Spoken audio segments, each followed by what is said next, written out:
Today I'm reviewing our Delta faucet. We chose this one after we did a renovation in the kitchen and we wanted a matte black to go with the subway tile. This has been in for a little over a year and a half now, and we have a farm sink kitchen or farm sink that we have as well, and we just absolutely love the way that this looks and the way it feels. It has a tension pool so you can do any kind of watering for the sink.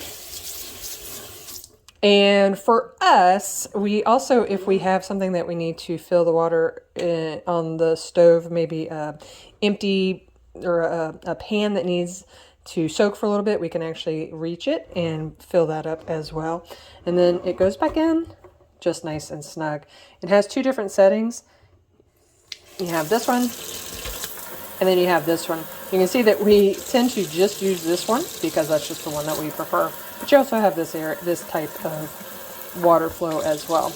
And all the way back is cold, and then all the way forward is hot. I probably would say that if it were me, I would probably put it separate because I have a tendency to just do it down. And so it's constantly doing the hot water rather than the cold. So just for that sake, I'd probably rather this be backwards, but that's not a big deal at all. It's just more of a maintenance thing. But I love the way it goes back and forth.